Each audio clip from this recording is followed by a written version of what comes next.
Hi friends, ఉలవ రసం చేసుకునే విధానం చూపిస్తాను. నేను ఈ నానబెట్టైనా చేసుకోవచ్చు. నేను నానబెట్టకుండా అనేది ఉలవ రసం అనేది చేసుకుంటున్నాను. ఉలవలు అనేది నైట్ నానబెట్టి పెట్టుకుంటే కన్నా మంచిగా మనం మామూలుగానే ఉడకబెట్టి రసం అనేది చేసుకోవచ్చు. నేను నానబెట్టిన ఉలవలు వేసుకుంటున్నా కాబట్టి మంచిగా 2-3 సార్లు కడిగేసి గాలిచ్చేసి పప్పు కూరలు అనేది వేసేసుకుంటున్నాను. ఆ విధంగా గాలించుకోవడం వల్ల రాళ్ళు అనేది కిందికి వచ్చేసాయి చూడండి. ఉలవలన్నీ మనం తీసేసుకోవాలి. ఆ విధంగా గాలించుకుంటే కనుక రాళ్ళు అనేది రాకుండా ఉంటాయి.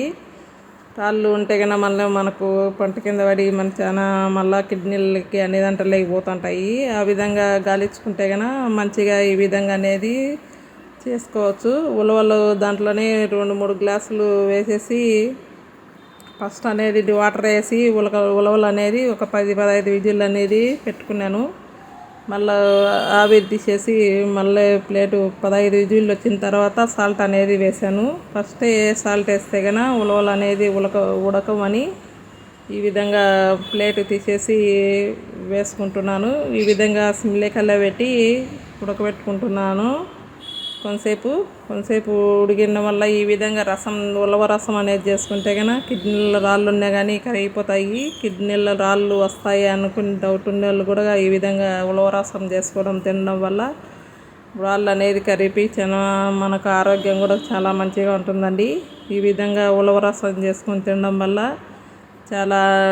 దీనివల్ల చాలా ఉపయోగాలు ఉంటాయి. నేను ఉలవ రసం అనేది పక్కకు కొంచెం వంచేసి దాంట్లో ఇదంతా చింతపండు నానబెట్టేసాను.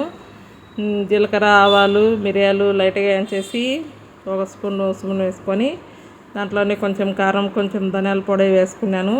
ఆ విధంగా కొంచెం కల్లుప్పు కూడా వేసేసాను. ఒక రౌండ్ తిప్పేసిన తర్వాత మనం ఉడకబెట్టి పెట్టుకున్న ఉలవలు అనేది 2-3 రౌండ్లు మంచిగా మెత్తగా రుబ్బేసుకొని ఆ విధంగా చింతపండు మనం రుబ్బిన ఉలవ పిండి మొత్తం అంతా కలిసేటట్టు బాగా పిసికేసుకొని 2-3 గ్లాసులు వాటర్ అనేది వేసేసుకోవాలి.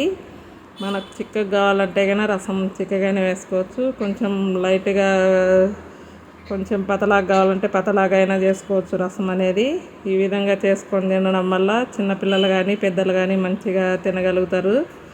ఇవి మన అవ్వగారు, తాతగారు ఈ విధంగా చేసుకొని తినడం వల్ల చాలా ఆరోగ్యంగా కూడా ఉండింది వాళ్ళకు మంచిగా. ఇప్పుడంతా ఆ విధంగా చేసుకొని తినాలి.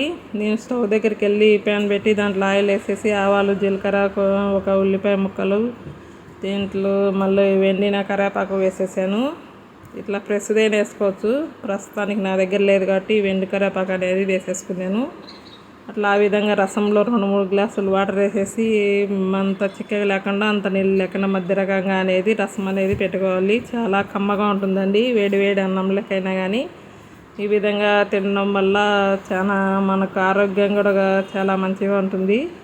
ఉలవ రసం అనేది మన అవ్వగారు, తాతగారు ఈ విధంగా రసం, పప్పు, చట్నీ అన్నీ చేసుకొని తినడం వల్ల వాళ్ళు గట్టిగా అనేది ఉండగలిగినారు. మనం ఈ పద్ధతిలో ఉలవ రసం అనేది నేను వీడియో చేసి పెడుతున్నాను.